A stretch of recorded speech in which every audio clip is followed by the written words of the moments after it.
because we could right now, the three of us sit here and go, hey, let's tell a story together. Let's just make things up, which I think we kind of do all the time.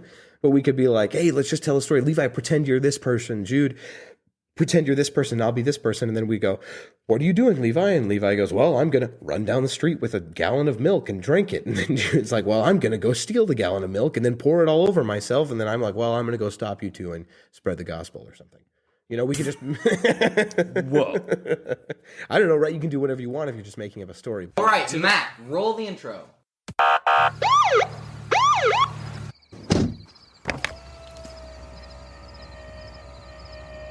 Evening, officer. Is something wrong? Just keep your hands where I can see them. Routine traffic stop.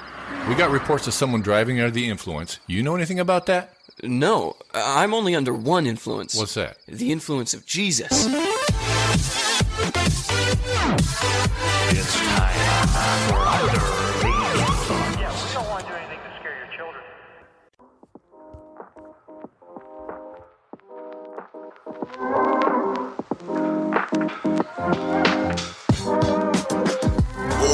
Welcome back, ladies and gentlemen, to another 3 episodes in a episode of Under the Influence. I'm one of your Trace co-hosts, Jude Crane, joined by your favorite two co-hosts. Jerry Crane.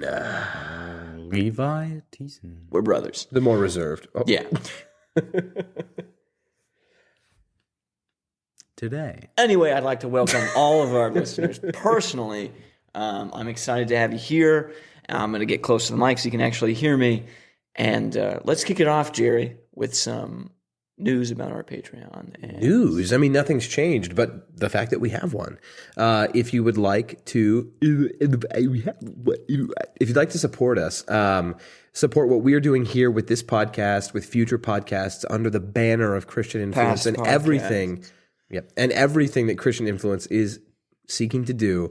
An easy way to do that and get a little bit of rewards and some bonus content is our Patreon. We have 2 tiers, $3, $5, and you get some bonus giveaway entries in our Discord. We do giveaways every month, and you also get, you get access to bonus content. We do at least twice a month. We release another show called Anything and Everything Christian Influence. So if that interests you or sounds interesting at all, check it out. There's a link to it on our Discord. So also, yeah, if you just want to Venmo me personally, I'll give you a shout out before we start recording.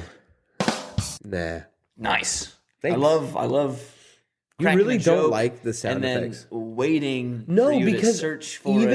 Even when I do it literally while it's going on, you still make fun of me and go, wow, nice timing. Nice You'll stop in the timing. middle of it when it works. That's really good. Man, I despise that. No, there's nothing like playing out a bit and then seeing someone reach. Dude, what am I supposed to do? Use my mind? I gotta wait. No, when I'm this even is it. best. This is it. But No, even when I'm just Dude, that's why we're all getting neural links.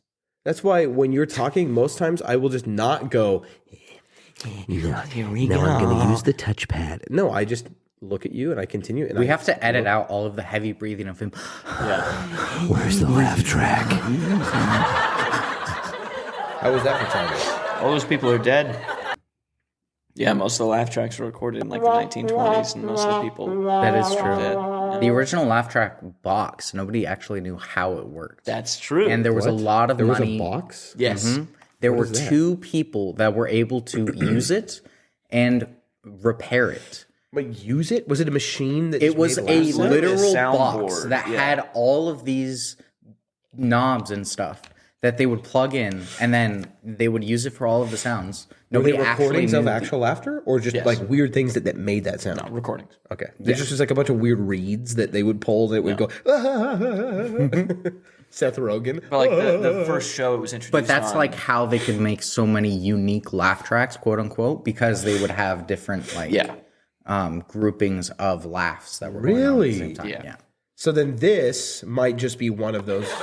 If it's royalty free, it's probably one of like the 60 or laugh tracks that everything uses, and they were all recorded in like the 1920s, and everyone that was a part of it was Are you dead. glad I let the whole thing play? Yeah. It's so much long. Usually I stop it when I use it. It's so long. It's like 10, 12 But seconds. it's a very interesting topic. Look it up if you haven't heard about it before. Maybe we should talk about that on the podcast sometime. Yeah. All right. To do something fun on this episode, at the beginning, we're going to play a game together. We've done this. We've done this on an episode of Anything and Everything, which is our Patreon show. We played a game called the Movie Game, kind of a weird trivia game. Jude and I went head to head.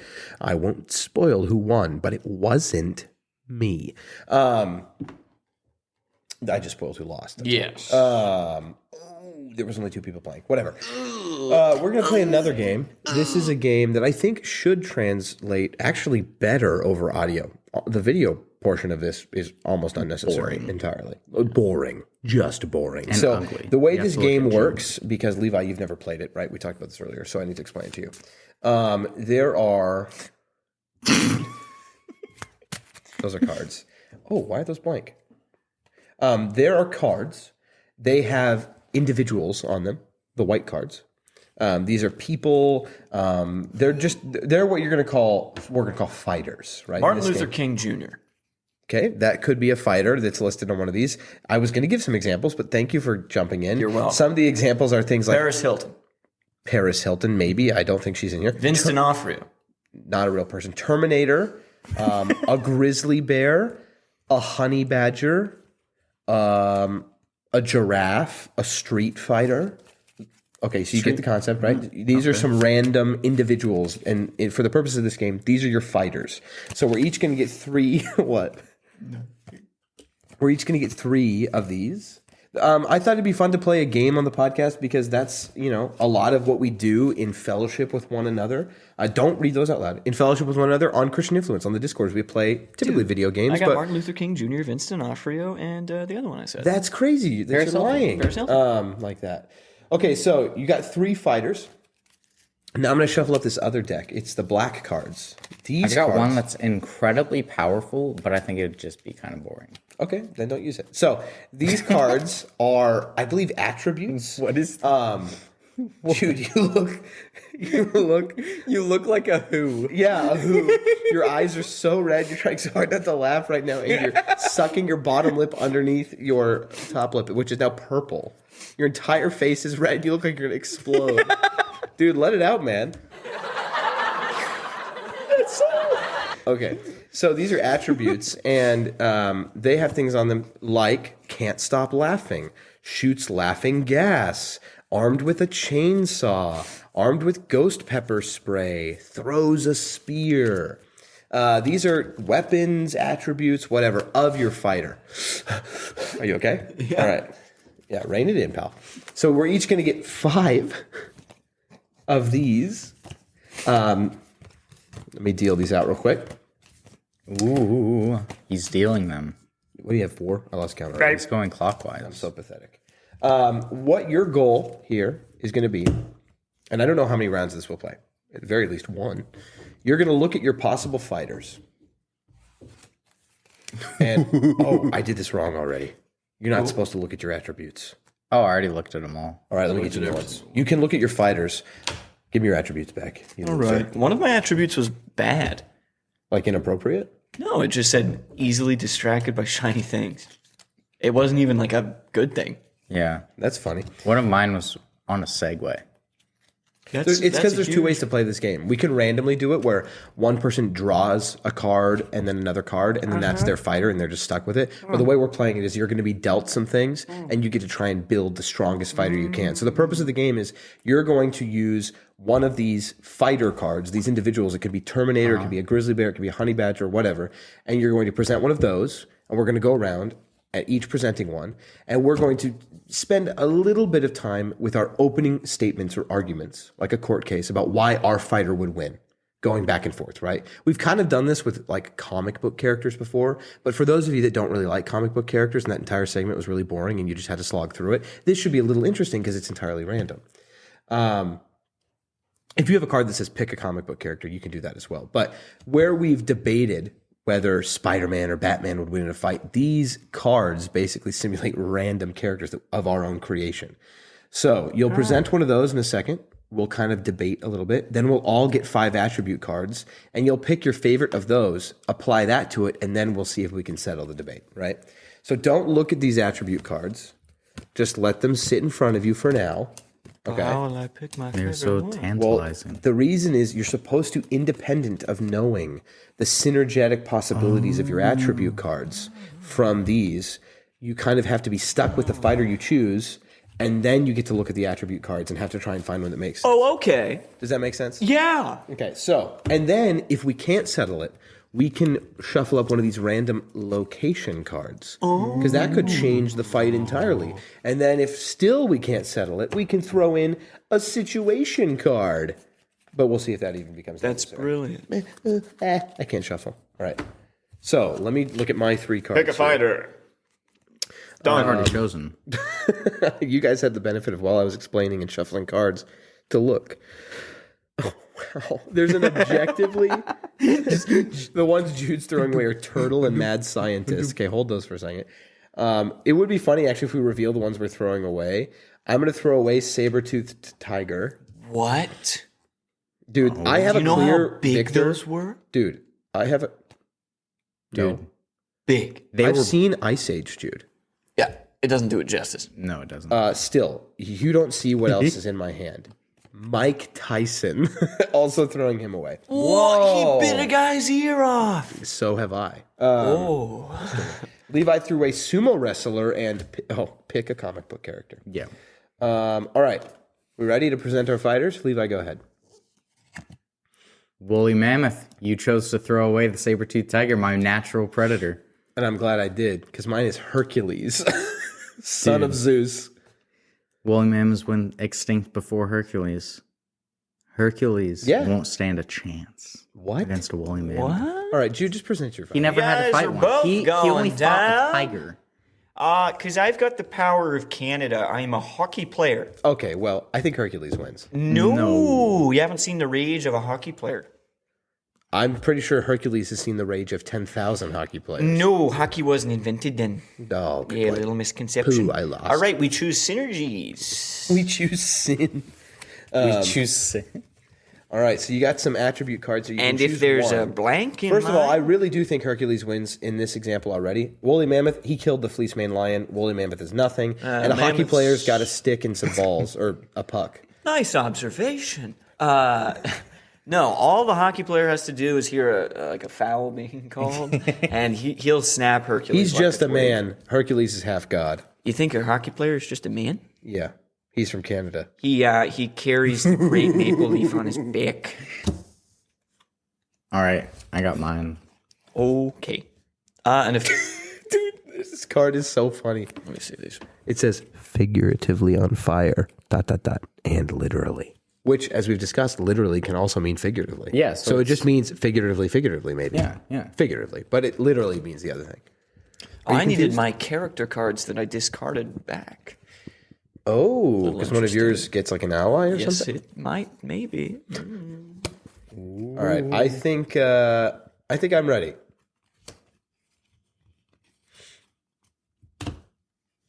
Levi, you ready? Sure. Jude, you ready? Jude?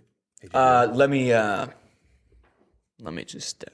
Levi threw away suffering from delusions of grandeur, has a time machine phone booth, throws bears, and sonic scream. That actually might be helpful. I'm throwing away figuratively on fire and literally is faster than a speeding bullet, because I think Hercules kind of already is. Mustache. You think can Hercules stretch. Dude, he's is not- he faster doesn't than have super speeding speed. bullet? He's very fast, but that Do was you know how hyperbole. fast a bullet is? Mustache can stretch and move at will. Hercules didn't have a mustache and used to be a bear. Jude? Used to be a bear. All right. Read them in wheat, boys. I'm not going to read you your turn. Yeah. Cool. Because we were just doing that to fill time while we waited for All you. right. All right, Jude, you can start off this time. No, I think I'll go last. No, you did last time. All right. I'm a hockey player, but I shoot bees from my mouth. bees like the insect. Yeah, what other? the You mean letter. not the letter? I shoot the letter B from my mouth. Well, Yeah, I'd like to see Hercules strangle me while 10,000 bees sting him on the face. Pretty sure you'd be Not fine. He fought a hydra, I think. bees. Fine, 10,000 bees fly in his ears and sting his brain. well, Can he survive that? Pretty sure they can't get to his Ooh, brain. well, I just opened my mouth really small and bees come out. Oh, small bees come out when If I only open my mouth really small. Small bees. then come less out. bees come out, not Small smaller bees So if come you out. open your mouth wide, bees the size of that come out? Yeah. Oh yeah. Oh, Yeah. that's yeah. not what the card says, pal. Well, that's That is how what I the read card it. says. No, it 2 doesn't. versus 1, we win. All right, what's yours? All right, a woolly mammoth strapped on his back, a surface-to-air missile launcher. Oh my gosh. I lose. yeah. And so does Hercules. No. From a mile away. I think without my attribute, Hercules still beats both of these things. No. Okay. Dude, come on. He Hercules- survives a missile launcher. No. Striking him. Yes. No. It doesn't say that it shoots and hits him. He just has to Jerry. avoid it. Okay, let's be real. He can shoot the missile. You got He can- no. I know he can shoot the missile. It doesn't mean Hercules will be hit by it. How's he gonna? How's he gonna dodge? What's he He gonna do just to kills it dodge it? faster because he can slow time when he closes his eyes. He can't see. He can't No, see. he sees the missile launching. He slows time with his eyes. Presumably, the woolly mammoth has targeted where he is in that moment. He sees it going up. He slows time. He runs forward 30 feet, opens his eyes, and then makes his attack after the missile's already been launched. That woolly mammoth's going to take forever to reload that. Jerry, surface-to-air missile launchers have They're tracking. heat tracking. Yeah, and it says slows time. That includes him, Yeah. which means it would hit fair. him just as fast as Yeah. it would without time being slowed. That's fair. However, You're right, as dude. everyone knows, bees are not affected But- by time. What? So Yeah, all I have everybody to do knows is that. open Bees my are not mouth, affected by and time. the bees just fly. Okay. If there's distance involved, I could win. I don't think so. What do you mean? Well, what do you mean? Okay. Theoretically, there is a number of bees and a number of bee stings that will kill a woolly mammoth. Same with Hercules. Yes. If that is I true. have the distance and Well, but he has a surface-to-air missile. Distance doesn't matter at this point, pal. dude, that he surface-to-air can, missile can he only can track one bee. actually use the bees as a flare to direct the missile. Hey, that's A good point. cloud, a tsunami of Didn't bees. you watch Top Gun? I did. I didn't. I forgot they use bees as flares in that. Yeah. I've never- They're just racing through. They're like, release the bees, boom, and they just disappear. But if you're wanting to bring Distance. distance Yeah. into it, Yeah, let's. should we put a location? Let's check out where we're fighting. Let's throw a location. Where are these fighters fighting? Oh, it's like in a 10-foot box. Godzilla's stomach. Godzilla's stomach. Well, distance is out of the question. Hercules Dude, that wins. kind of hurts your Sam too, though. Yeah, it does. It does hurt my Because Sam. It does. heat-seeking missiles, they're all going for the stomach now. So, dude, Hercules 100% wins. Because Hercules versus just woolly mammoth, he kills that woolly mammoth. Well, who survives the blast first What Me. blast? the of my Sam? surface to air? Definitely not the thing that's just a beast-like creature, but the half a god, I think, will. Here's what I do. Bees covered in pollen. Obviously, pollen is hydrophobic. I surround myself in a shield of bees, and then I travel down the intestines of Godzilla and out one end, and I'm safe. No, and that's you not two it. are Where's stuck the in fight? The Godzilla's. fight has to be decided in the stomach, in this location. Okay. But where's I the kill you pollen and then leave. So you just win? Well, yeah. All right. Well, I mean, we're never going to agree, I guess. I lose. I mean, I definitely lose. We know Jude loses, but I just figured you'd die on that hill. Let us know who you think wins. People in the Discord here. We've got a woolly mammoth with a Sam strapped to I his think back. it's a draw. Dude, I don't. I'm half god. A surface-to-air missile? Inside a giant hot dinosaur? Yeah, so it launches and goes boom, and you both die. But dude, Hercules doesn't die from a missile. Okay. Hercules. He Hercules can take a stone never- to the head. Heck, he can take a lion bite. A surface-to-air missile was not around in the Greco-Roman point time. blank Well, you know, I Air think missile. there's really no way to know. You know, historically, or not. There historically, is a way to know. According to the Okay, so then it's a Dwayne tie. Johnson portrayed We'll say it's a tie. Hercules. Dwayne Johnson cannot survive a surface-to-air missile. Mathematics, you lose. There They you both go. lose. Dude, It's a tie. No.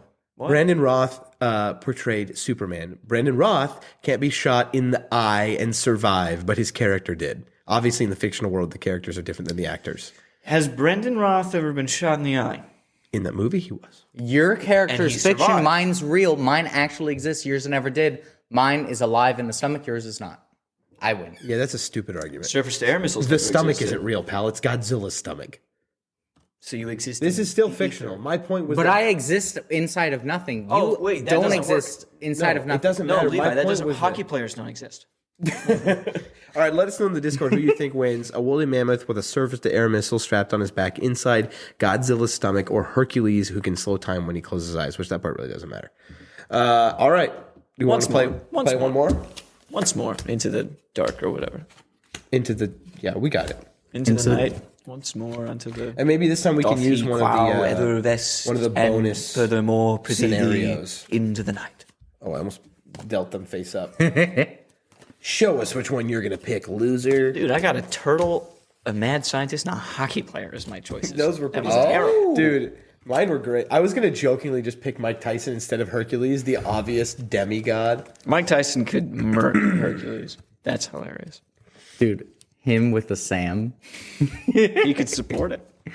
Oh, I think I lost both of them. not in my max. Well, if you lost, then I won. All I know is I lost.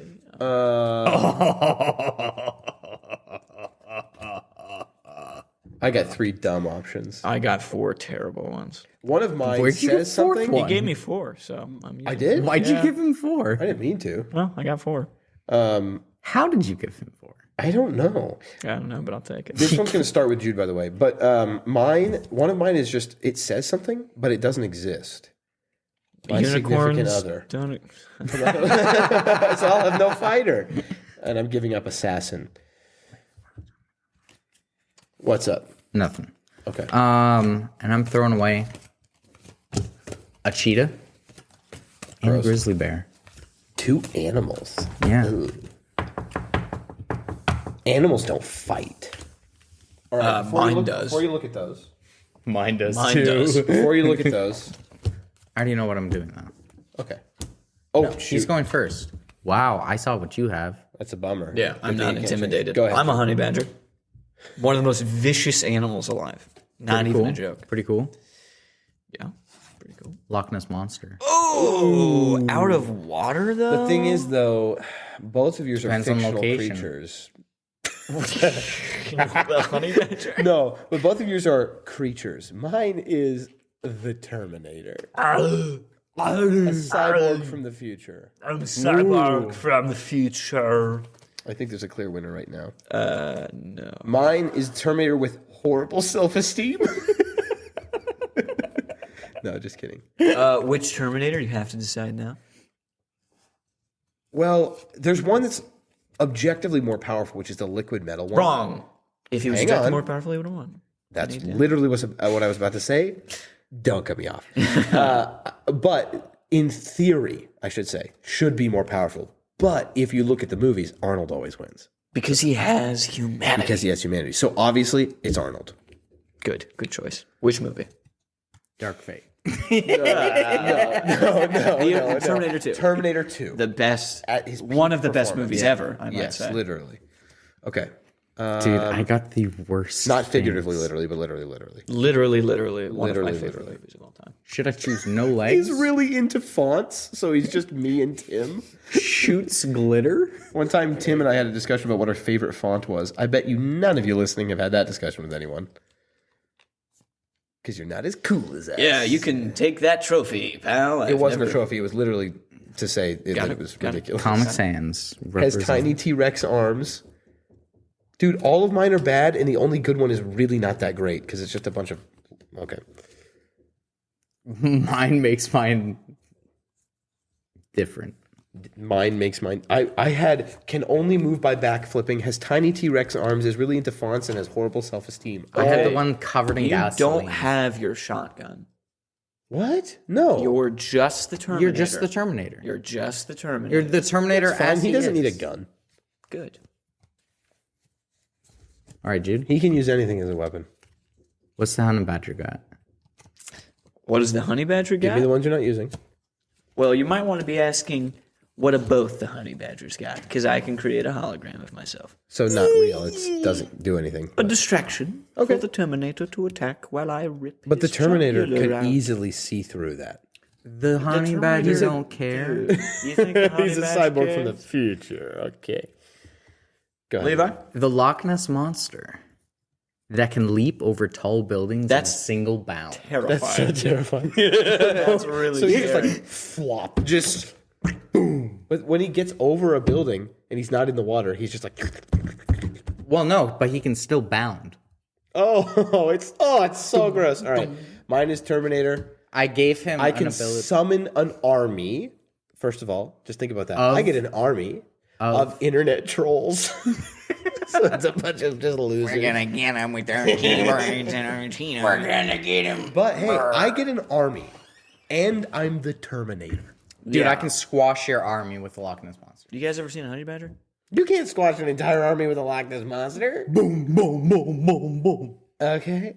I will literally The kill Terminator will stand. every single member of The your Terminator will stand hiding amongst a chunk, waiting for you to fall. And because you can't crush him, he will impale your heart and you will die. That's a good.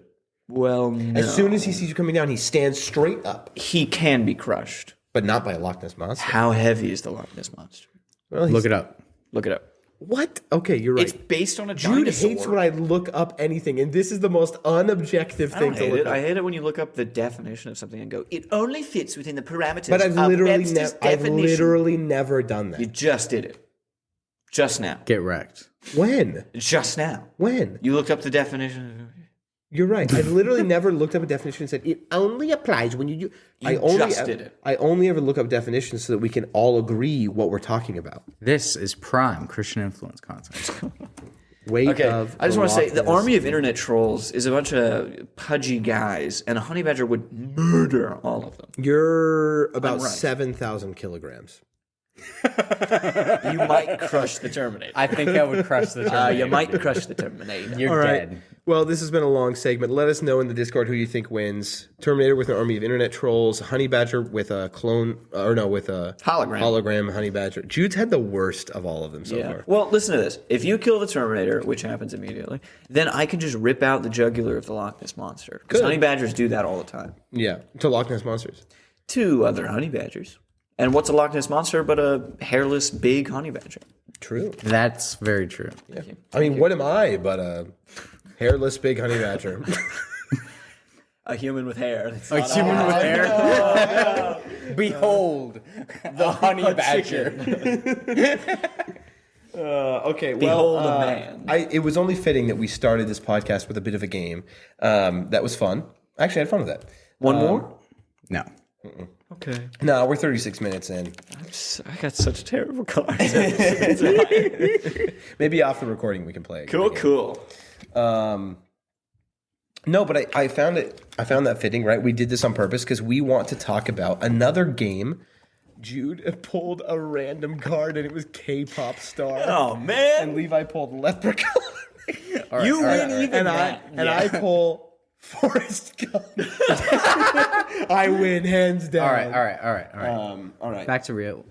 No, we reality. want to talk about another game that we love very, very much. And we want to talk about it for a few reasons. One of them being our next Christian Influence podcast is going to not be, I mean, this is kind of an entertainment Bible or, it's a discussion podcast, right? About godly principles and the ways that we are growing and hoping that other people will grow. But also it's kind of a comedy podcast. And our next one, it's going to be a totally new type of podcast. What did you say? Totally new type of podcast. A D&D, Dungeons and Dragons, actual play podcast where I will be leading a group of 8 heroes on quests and adventure. Sounds lame. Well, you have Why should we listen to it? Well, you should listen to it. Well, I think we're going to talk about why you should listen to it. First of all, because it's us, and I hope that you enjoy listening to us. Oh, shoot, I'm playing it. Yeah. Be ridiculous. But we love D&D, and we have a lot of reasons why we love D&D, and we want to talk to you today. First off, why we love D&D, and I think why D&D can be beneficial in your life, just on a personal level, but also the ways that we seek to use D&D to hopefully glorify God. So, Jude, why do you love D&D? One reason or multiple? You can give one or two. What is your only reason for loving Yeah, D&D? we know you only have one. I can't socialize with actual human beings, so I do it in a form where I pretend to be someone else. Actually- and I'm Forget that for a second. got it. We should probably talk about what it is. D&D? What is D&D? What does that stand I for? just pulled down a piece of paper that has a big diagram that says what. Yeah, you can't see it, but we've got diagrams all over the wall that say exactly what it is. But we're going to try and best translate that over audio. D&D is a game. That's What type it. of game? A role-playing game. Role playing? What's that? Role-playing, Levi, you dumb child, is when... I forgot we're surrounded by an audience in this one. We're trying to what? I said we're Well, surrounded who by are an you audience. lecturing to, if not the audience? The people. A role-playing game is a game, D&D is specifically a tabletop role-playing game, so it's usually got some sort of board, whether you draw like a map or something, or Right, it some can be people in your use- heads. Yeah, like miniature terrain. Yeah, and stuff but it like that. requires some kind of character sheet that kind of has your abilities and stuff. And then role-playing is you build a character and you play as that character. So when you make a decision, you don't make a decision necessarily as what Jude would do, but as what your character would do. And that's part of the fun. Like, I could play something that I'm not, like a heroic paladin, you know?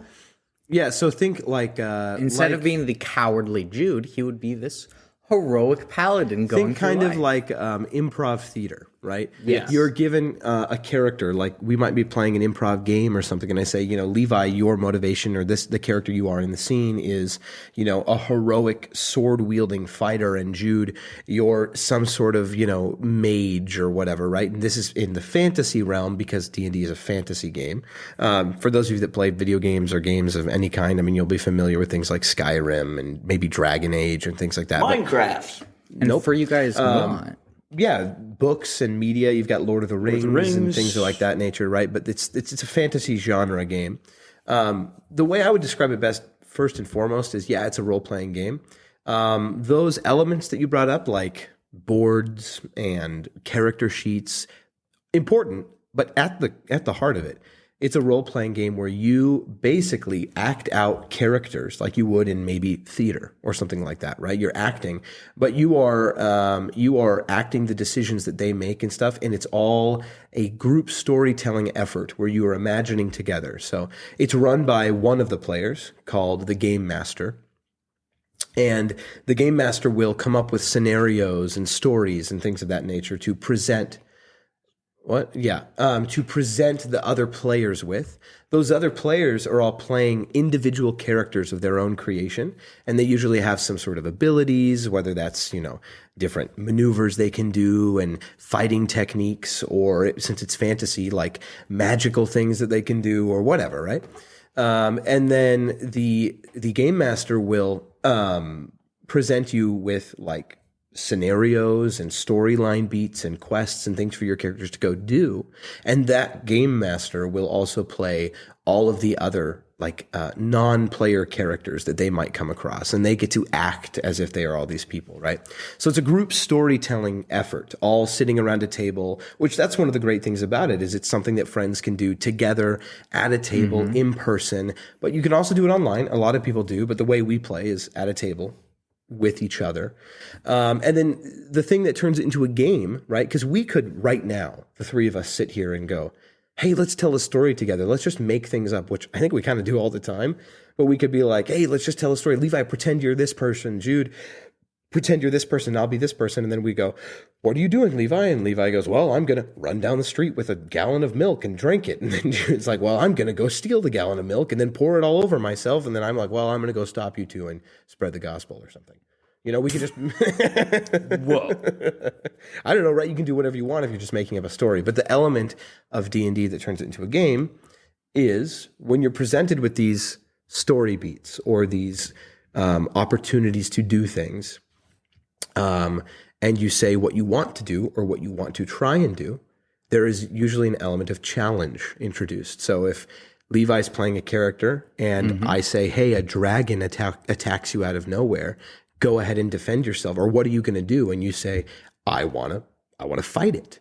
I want to swing my sword at it. I'd say, okay, well, you have dice in front of you, and that's how you determine whether or not you are successful at it. There's a random element, because you could, just like in life, do something that's you're trying to do, you're good at, and you still fail. And so where that character sheet Jude brought up earlier comes into play is, well, you have a character sheet that lists the things you're good at and the things you aren't. And so Levi's character, let's say, is great at swinging a sword. He rolls to see if he hits it. If he rolls a certain number that's high enough and uses the numbers on his character sheet to add to that roll, I will tell him as the game master whether or not he hits. And then that's what the dice are for, and that's where the game comes into play. Like, there's parts of it where you're fighting and slaying monsters and going on quests, and there's other parts where you're just like trying to go buy groceries.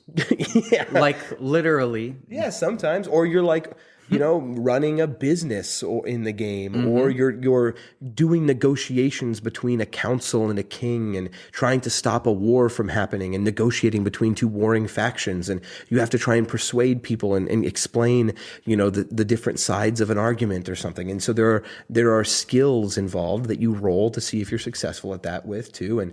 And some of that, when you just hear it secondhand, kind of makes it sound not fun. But there is a lot of stuff like that is fun because that's part of storytelling, right? For those of us, the three of us sitting here, I know, really love good storytelling. And that's part of a story. Is there's parts that are high in action or exciting. And then there's parts of the story that are thrilling because they're dramatic and tense, and they're just in a courtroom, or they're just at a breakfast table trying to argue something out, and you simulate the things you're good at, but you simulate still success and failure with the random element of dice. Just like Monopoly. You're playing Monopoly or Clue, and you need to see how many spaces you can go, and you really want to go more spaces so that you can be good at or win the game. You might roll a 1 and a 2 on that roll for Monopoly. You only get to go 3, and then now you got to pay your friend. There's a random element in most games, and the random element in this is that not everything you say you want to do, even if you're good at it, is going to go your way. So you roll a 20-sided dice, and Levi might be really good at swinging a sword, but he rolls a 2, and he's still good at swinging a sword, but the number he adds, it can't make it good enough, and he still fails. Or he rolls an 18, and the number he adds is a 6, so it's a 24, and I go, yeah, you hit that dragon. So that's what D&D is in a nutshell. And that's not even what we want to talk about. No. But just so those of you that don't know have a good idea, it's something we've done for years. It's something we really love because we love storytelling with each other. We were all in theater together in high school, and we love doing that kind of thing. But we love to tell stories and do it together. And it's kind of a popular thing as of the last 5 years is to record yourself playing. People stream it online, but some people release it as a podcast. And it ends up being similar to, the old radio shows where those are scripted. This is not. This is something where parts of it are scripted. Whoever's running the game kind of presents these scenarios that they've decided ahead of time. But everything the players do, none of it is scripted. It's all improv and it's all on the spot. And I might present like, hey, the king has sent out a royal decree that he needs people to help him go, and there's a huge infestation of goblins or something that are running amok through the countryside, and he needs you to go take care of them. But the ways the player reacts to that is entirely up to them. They might be like, well, we don't want to get involved, and we're going to go on a beach trip. Or they go get involved, but they fail to solve the issue, and then the king is upset with them, There's a random element. So like these old radio shows, it's fun to listen to, but you really never know what you're going to get with it. And that's what makes playing it fun, and also just enjoying that story fun, because it can be crazy and fun. So, yeah. Yeah. And when a lot of you hear D&D, if you don't know what it's about, It's a violent voice crack there. If you don't know what it's about, violent voice crack. there may be a stigma. There is definitely Yes. a Yeah. stigma, Definitely a stigma. especially in the South, Yeah, a lot of that is due to and primarily, especially in Christian circles. especially in Christian circles. A lot of that primarily is due to 3-ish things. There's the Satanic Panic in the 80s where, a lot of violent kind of high notoriety serial killers like the Manson families, you had Ted Bundy. A lot of this was getting into they all got wrapped up into, which they weren't even, many of which weren't involved in, strange spirituality and occult stuff. The Manson family was, Ted Bundy was not. But there was this element even with Ted Bundy of like a cult kind of feel. Yeah. And a lot of that got wrapped up in the ideas of witchcraft. And since D&D was fairly budding at the time and it had magic in it, and magic colloquially at the time was called witchcraft, wasn't, even innocent stuff, where nowadays people tend to separate the two.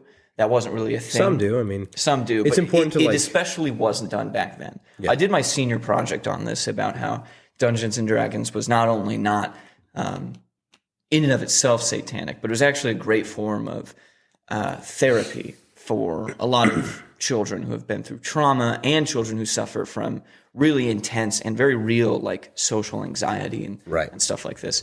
So the Satanic Panic, there was a kid who, there was one kid that very unfortunately took his own life. There was another kid that attempted to poison a water supply, both of which had played in Dungeons and Dragons games. So there's this kind of like correlation equaled causation situation. Well, it's actually pretty sick because what happened was these undeniably bad things happened. But the product of misguided parents and media outlets saw D&D at the time, which was being colloquially called or involved with witchcraft and magic, and really just saw a way to make sales.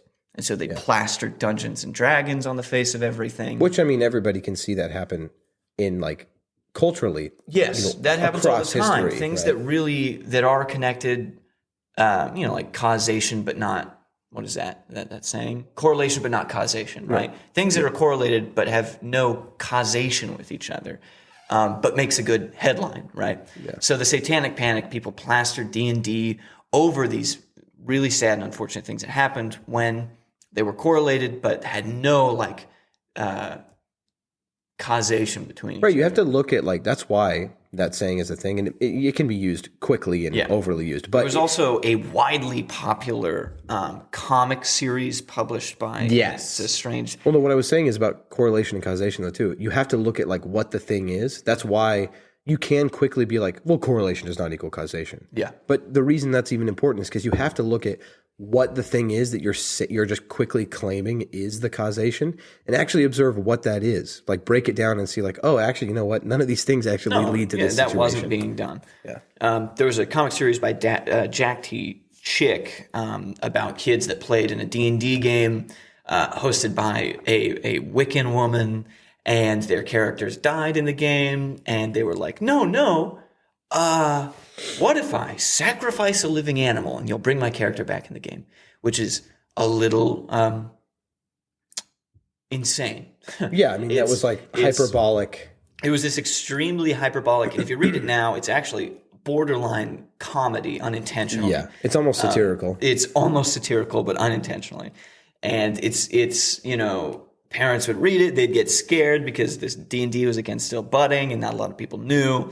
And then there was a book published by Peter J. Leithart. It might be Leithart, I'm not great at that, but called A Christian Response to Dungeons and Dragons, A Catechism of a New Age. And in this, he listed a strew of words that I don't remember the quote exactly, but it's D&D is a swirling and pilfering mass of witchcraft and a lot of other abhorrent things, and I'm not really going to say, but it wasn't.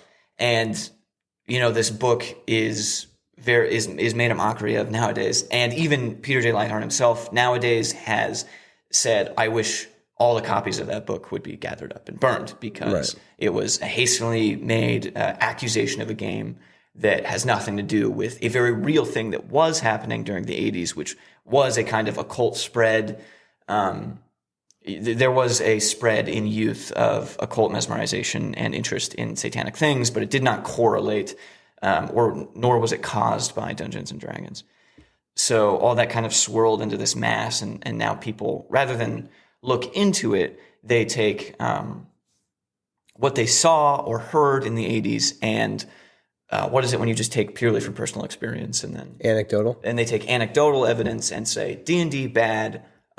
don't ever touch. Well, and along those lines, I've been talking to actually a few people recently about this specifically. One of them being my grandmother, who is from Georgia and was just up here, for our sister's graduation. And we talked about it. And the analogy I use is after having just now a rudimentary understanding of what the game is in general, after I explain that to you, right, in sitting here and listening to this podcast, I would then say, like I explained, it is a group.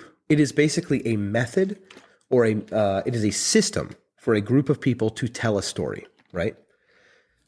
Another system we have culturally in today for telling stories is movies, right?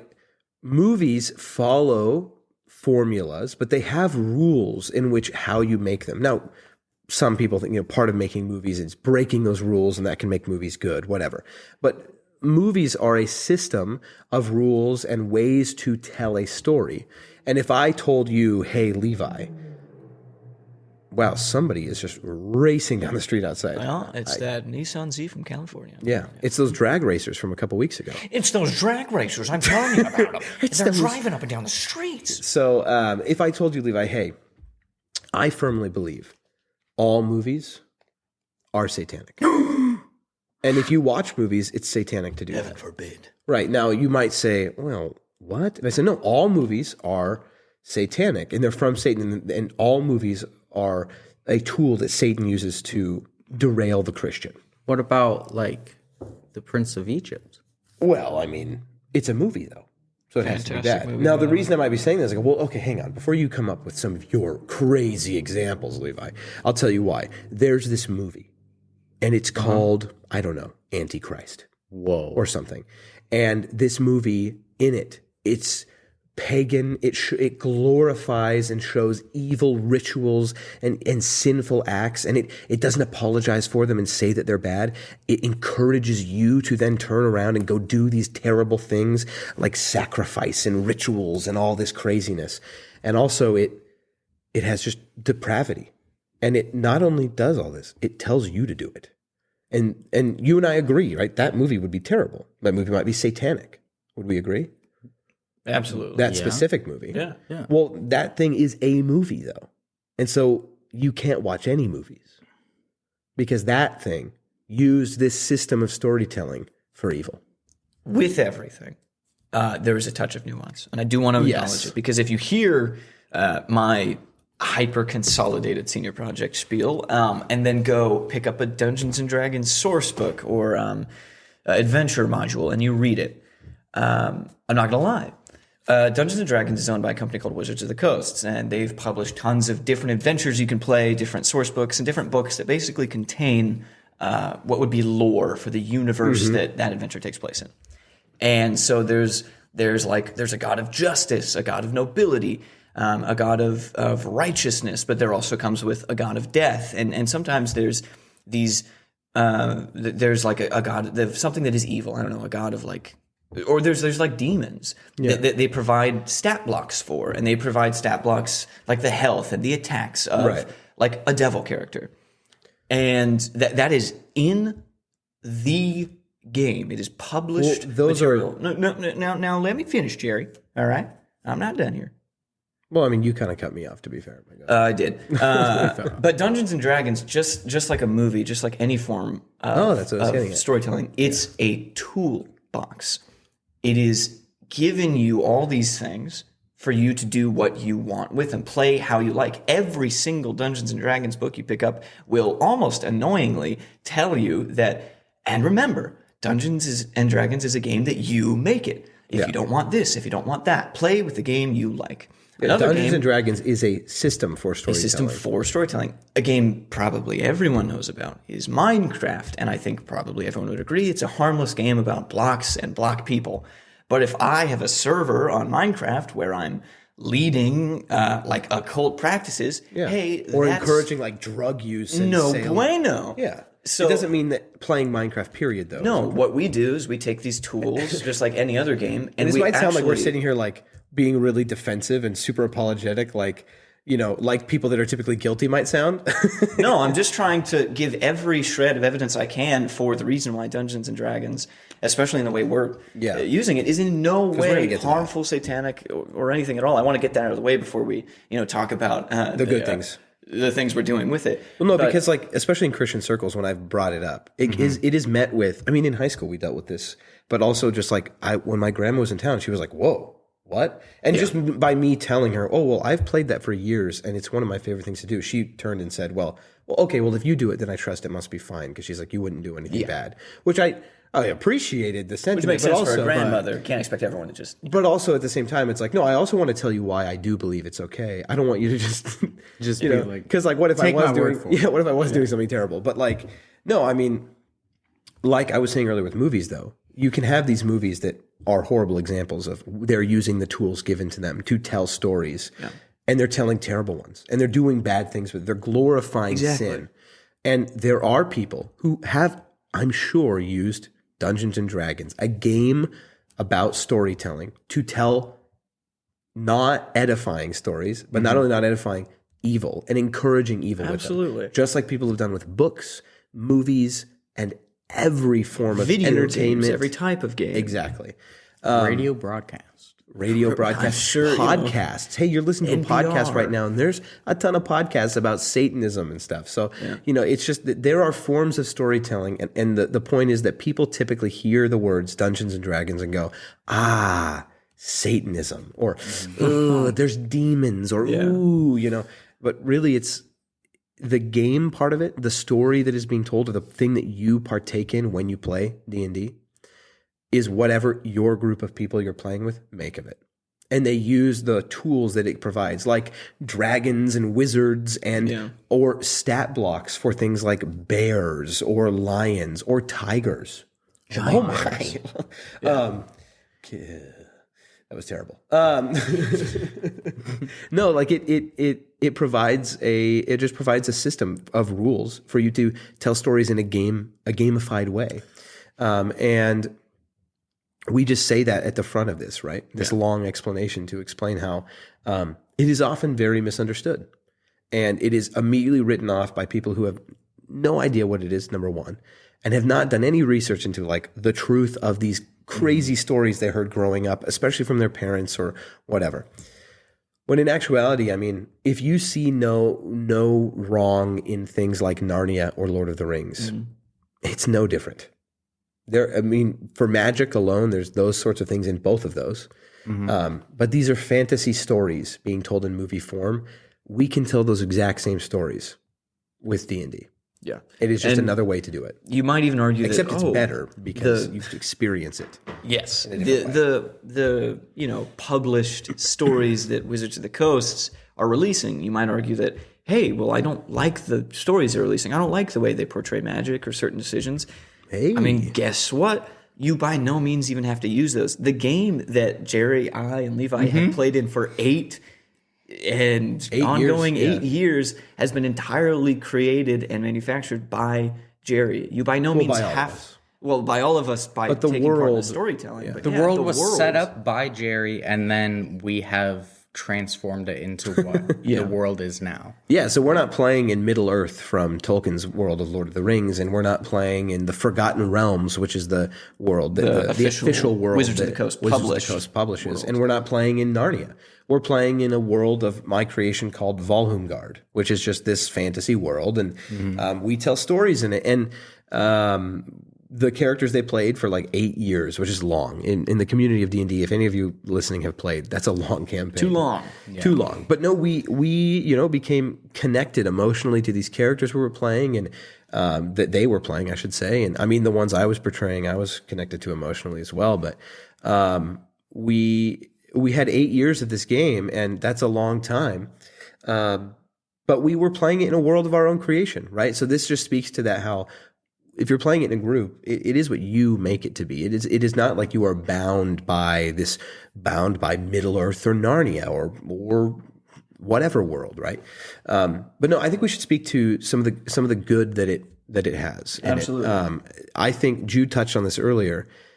It really effectively is a way for especially kids who deal with social anxiety to stretch out of their comfort zone.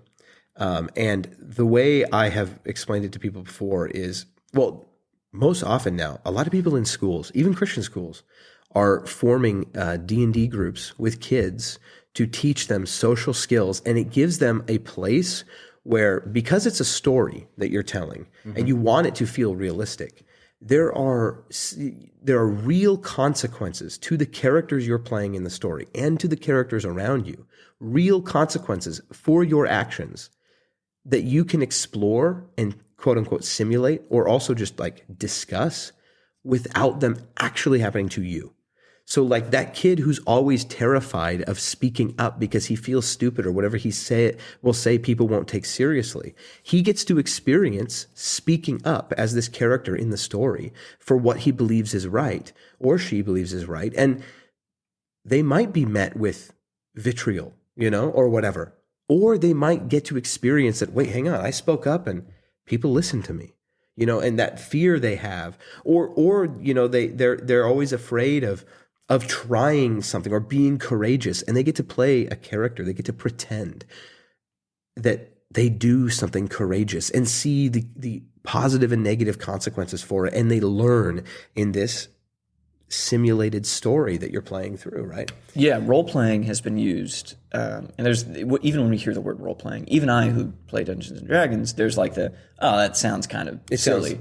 Ridiculous. Dorky and ridiculous. Role playing has been used in therapy primarily for kids ever since kids have been going to therapy. But there's a very, and this was actually realized in the late 80s, early 90s, the clinical side to role playing is very difficult. It's hard to get a kid to say, okay, I'm not me, I'm this guy. And in this scenario where I'm speaking up for myself, but when you present it in a game as much form, as an identity shift for the child to be able to then go, well, I'm not going to speak up if I'm this pretend guy, if this pretend guy is the exact same as me. So late 80s, early 90s, they started actually using Dungeons and Dragons and various other tabletop role-playing or games. just fictional universes, like even like Indiana Jones. Like Indiana Jones, you're pretending you're Indiana Jones or Luke Skywalker.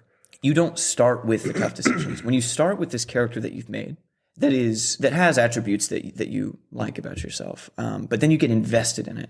For when you play once, twice, and 3 times, you do these little things. You get invested, and this character becomes a very solid part of you, but significantly different and unique from you. Yeah. Then children do open up. They open up to making these hard decisions that normally they don't want to in these very clinical role-playing studies. And they do tremendous, like the amount of work that's been done with just role-playing games in general in children's therapy, primarily with social anxiety, but like really crippling social anxiety. And it just brings kids out of their shell so much because they get to experience these things by doing them and with a part of them that's doing it, but with the safety that a child sometimes needs of this identity, that isn't quite themselves. And so then they learn to adopt that, and that's why I think we can kind of talk also to, like, as Christians, we can use these things to glorify God, right? Absolutely. We can explore situations and scenarios in which we are presented with options and opportunities to do the right thing, and these characters that we are being and playing. Whereas, I mean, in some video games, you can explore that, right? I know there are a lot of streamers, on Twitch who do this, and specifically there's one, his name is Missionary Gamer, but his mission field is online gaming, and he uses games like Ark, which are just these kind of blank slate games that you can do a ton in and build in. And he uses it to glorify God, right? He's using it to minister to kids and people all over the world. But his gameplay even, it glorifies God, right? And that's something that we seek to do with this. It's something we enjoy doing because it's fun. It's fun to play pretend. And it's fun to do so and tell stories about heroes and roll dice and slay dragons. Mm-hmm. But I think if you listen to our podcast of this in the future too, you'll see that we seek to glorify God with it. We see this as a game we play. We get together as friends in person and we fellowship.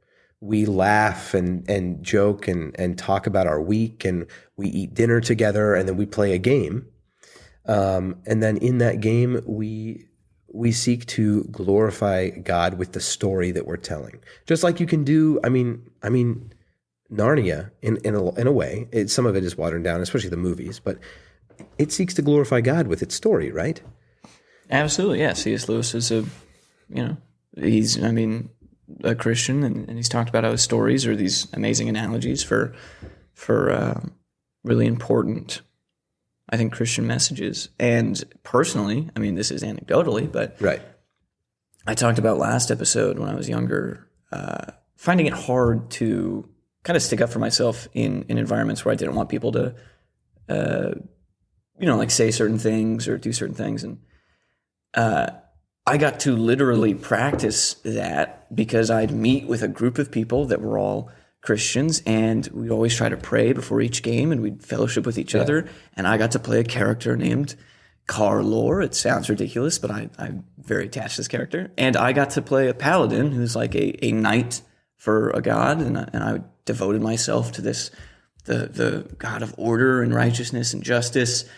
And I got every chance I could to speak to these people and be like, hey, I want to share with you a better way of living. Mm-hmm. And in reality, I'm this like 13, 14-year-old kid with a bunch of older, cooler kids doing a voice and pretending to be this heroic guy, which, as dumb as it sounds, really, really prepared me for situations in the real world where I need to say really easy stuff like, hey, I just don't say that stuff around me. Don't use that around me. Yeah. Like, I have a direct example of how it has personally affected me. And it's important to point out, like, we have those direct examples biblically too, right? Yes, we're not absolutely. saying that this should ever replace anything. Or supersede. No, in no way. What it is it is something I do recreationally. Yeah. That I do for fun. That also still emulates. That still edifies and emulates and helps me be better as a person, as a Christian. Emulates these edifying principles. Yes. Right?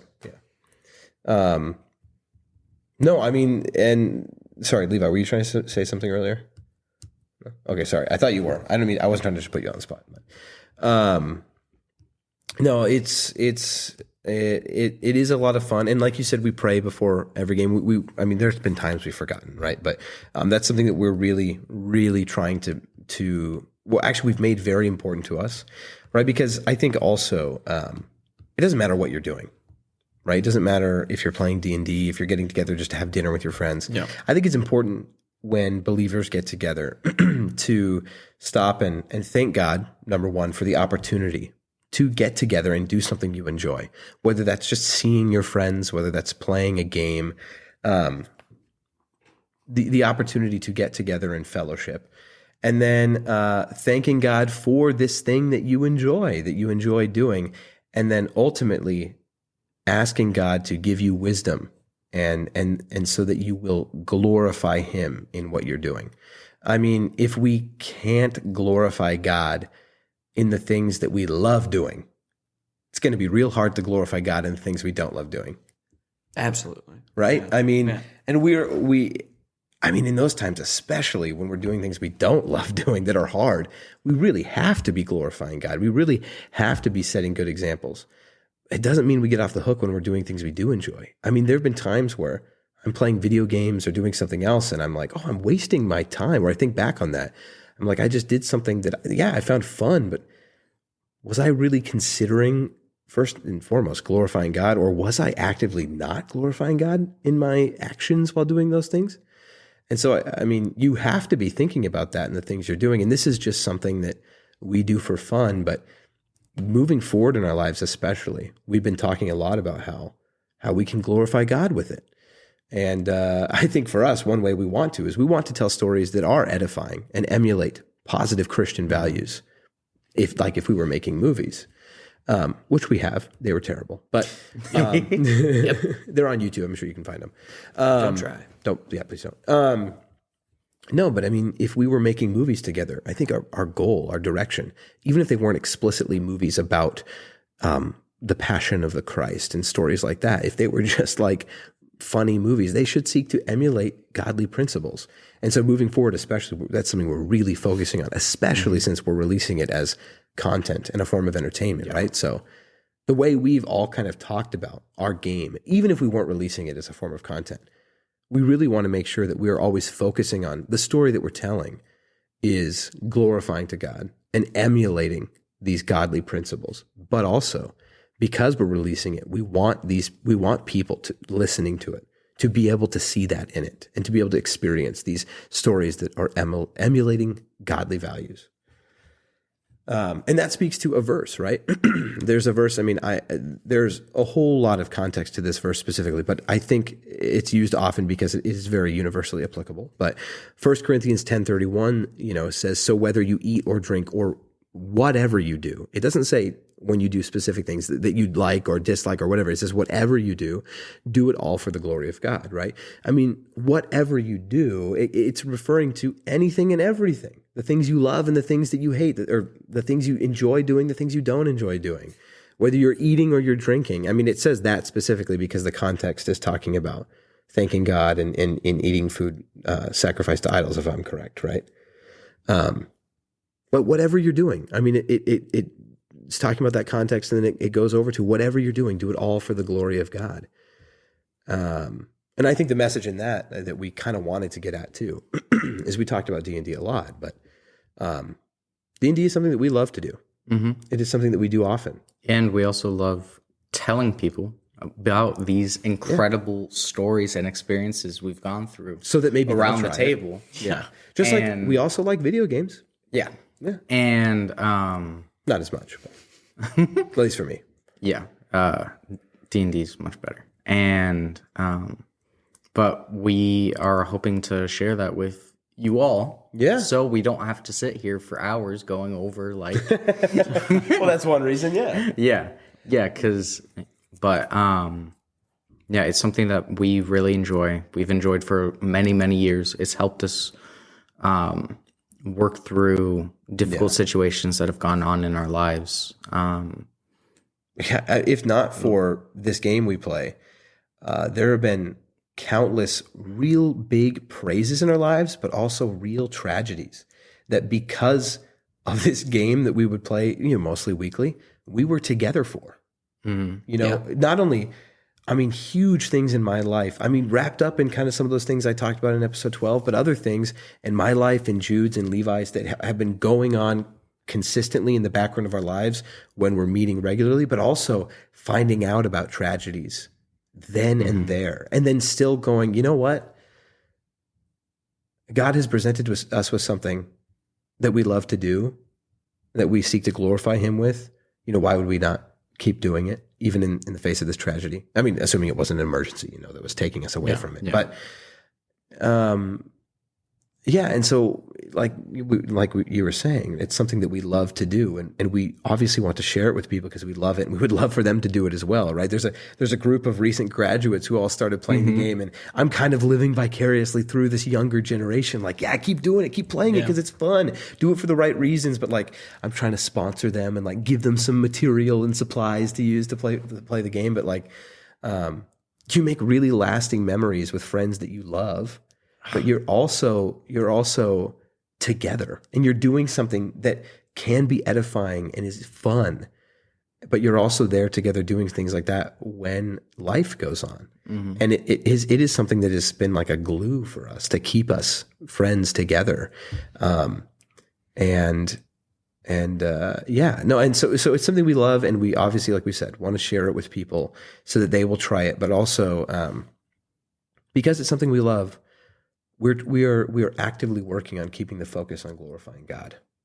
And I hope you see that in the game that we play, right? Oh, yeah.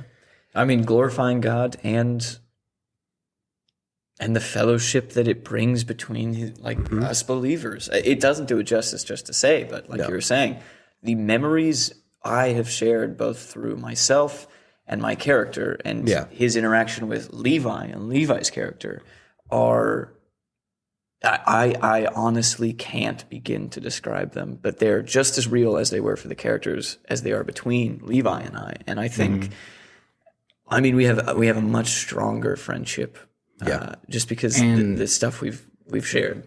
And the game, to keep it in that like context of having it be something that helps build you up. It's very important who you're playing with. Yes. And so we've made it a point that those that we're playing with know that that's the reason why we're playing the game. And especially when releasing it, and because of how impactful it is in all of our lives, you want to choose who you're playing with carefully.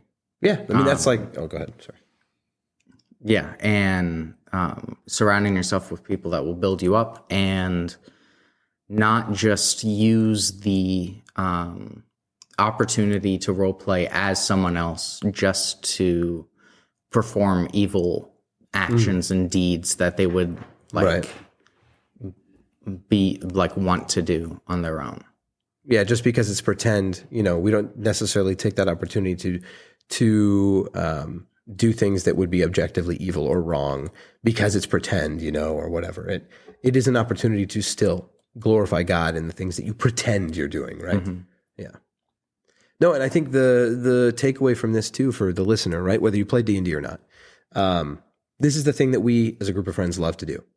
And we have made an effort, but we're making a more conscious effort to glorify God with it. So, I mean, consider the things that you love to do and consider the things that you don't love to do.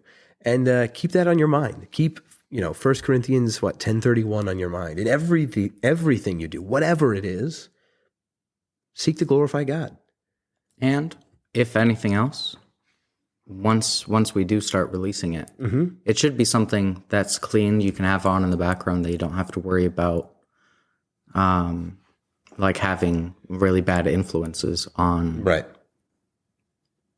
rest of your day or whoever you're around. And that thing you brought up too earlier when you talked about the people we choose to play it with, right? We're not going to play with people who we know would not be seeking to glorify God or edifying, right?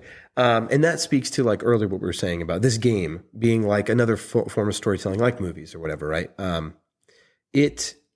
It is what you make of it, right? And you curate it when you're playing it. You choose who you play with. If we're playing it and we have somebody playing with us who's like, I'm gonna, kidnap people and perform tie them sick up, experiments on them, and tie them up and put them on railroad tracks or whatever, right? Like these evil things. I mean, those are kind of cartoony, but I'm not going to get too weird. But like, we've even experienced people that we've played with at times, and then had to think about it later and be like, you know what? I'm not going to play with that person anymore. Kind of like you might not just hang out. We talked about this on the last episode. The people that you make companions of. You make companions of fools and evildoers, and it only leads to destruction. But you make companions and friends of people that are wise and seeking to edify, and it is good. So, no, I just say that because these stories that may be true that you hear of this are similar, like to stories that may be true about certain movies. I mean, evil people will use these tools as well, right? But we hope that our example of the game is a good one, and maybe you'll try it sometime because you heard us. And sorry if it sounded like we were on the defensive in the beginning of this, but we've had many encounters with Christians that have definitely... Even mentors of ours. Yes. And that's difficult. And it's fine to disagree, right? This is not an essential doctrine of your faith or something that saves you. If you feel convicted about... I mean, some people are convicted about the concept of fantastic or fantasy magic, right? Or things like that. I mean, those things, that they boil down to something that really doesn't matter. But if you feel convicted about it, or that is what matters. I mean, it matters if you're convicted by it. You're under no Do obligation. not seek to let a brother stumble. Yeah. And And I won't lie, I'm on the defensive always a little bit about it because, I mean, it's a very misunderstood thing. And when I did my senior project, I did a lot of research, and I've got, a little bit buried, but way down in my cranium somewhere, I've got like the knowledge to say, no, like the reasons why you think this is because of this. Let me explain it to you. And so my own parents were very nervous about us starting to play it. Mine because too. They, my mom especially, was heavily involved in the church growing up. And so like she wouldn't let us play like Pokemon or watch Harry Potter because of the stigmatism, and she didn't want to have her kids be playing those games. But when we were in high school and we had the opportunity to play the game, we talked to her about it, and she was like, well, I don't see there's not like the evil that like was being sported around everywhere. And she trusted us to not just take this as an opportunity to like perform like whatever sick things or something. I don't know. Yeah. Well, I mean, like the stigmatism that was surrounded. Yeah, like the satanic cult. because like you've got to go out of your way You kind of do. to if you want that kind of experience, you really have to go out of your way. Yeah. I mean, like you do if you were playing pretend in the park as kids. Yeah. Right? You got to go out of your way to glorify Satan while doing that. Now, I mean, some children, maybe unbeknownst to them or not realizing it, may do that.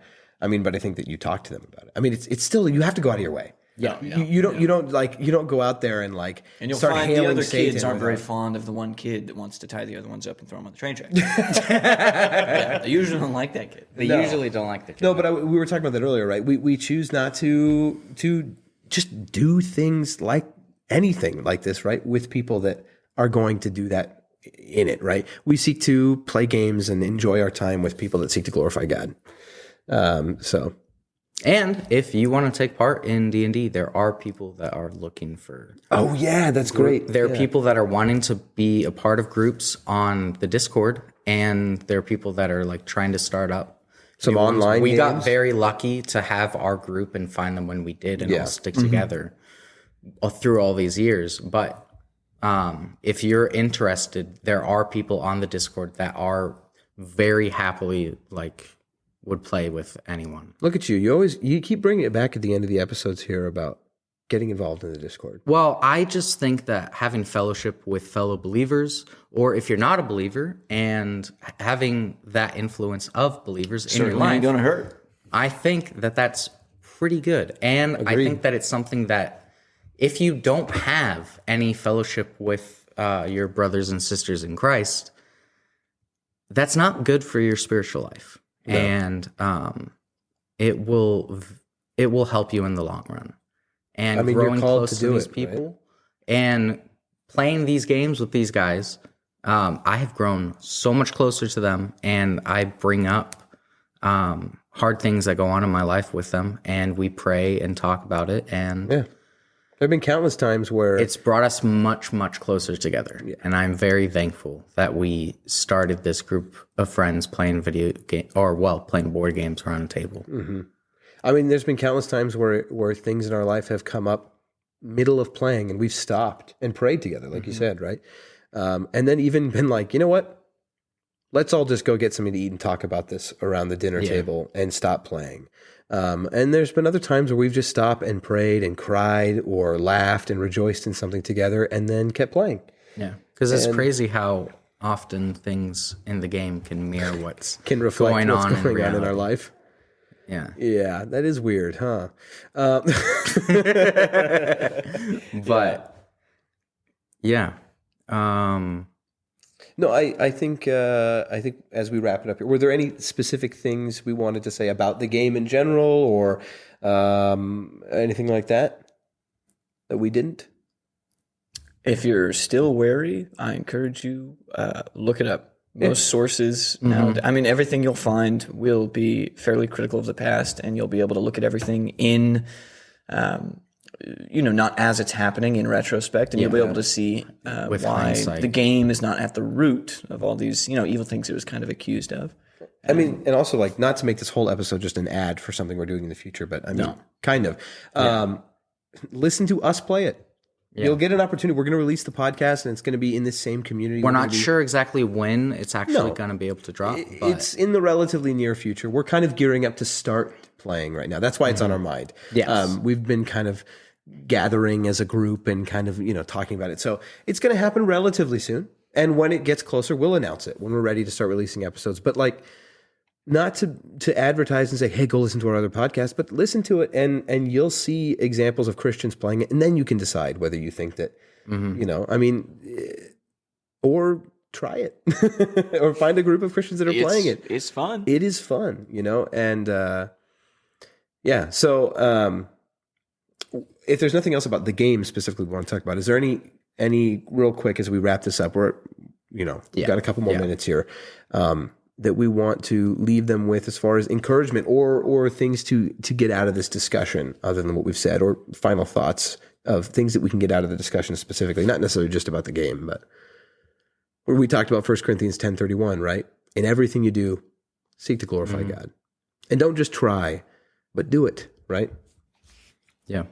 And fellowship, no matter what it's really around with fellow brothers and sisters in Christ, is a good thing. Yeah. I mean, not no matter what it's around. Well, yes. Right. yes. But I mean, It's as gotta long be as something- the thing, it's going to be. what fellowship really is. it's got to be like, yeah. But no, I mean, yeah, edifying things with one another as Edifying believers things is with incredibly one important. is very Whatever that edifying thing is, right? Golf, baseball, video games, Water polo. Yeah. water polo. For some reason, you said water, and I thought you were going to say waterboarding.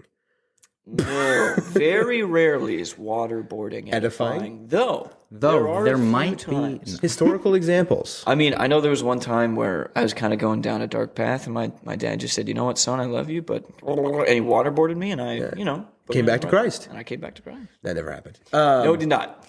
My father never waterboarded me. Never. This was all a joke, please. Yeah. No, everything we do, glorify God. Especially, and like you said, fellowship, it's exceedingly important. Get together as believers. Enjoy your company with one another. And thank God for those opportunities. And ask for wisdom and seek to glorify Him with them. But yeah, look forward to it. We are so looking forward to it. I'm so excited for I'm it. so excited. We haven't got to play, but other people already got to play already. Yeah. We're doing like little mini games with Yeah. a couple players at a time to kind of introduce their characters to the new story. And 2 people have gotten to play. And next is Levi Matt. Some of you might know him from the Discord. And Levi's brother Byron. Dude. Why? I'm just trying to give away more of his identity. And but Jude has to wait like a month. I'm the last. He's the last one to get to play. And then we'll all play together. And once we all start playing together, episodes soon after that should start coming out for you all to listen to and enjoy. But all right, we're really late into this. It's a over long time. episode. It's almost as late as that super emotional episode 12. Yeah. Let's wrap it up. Anything else? Are we good? We love you very much. We do. We love you very much. Have fun, D&D. Thank you for Have listening to fun. us. And roll the outro. I end the program by saying, you've made this day a special day by just your being you. There's no person in the whole world like you, and I like you just the way you are.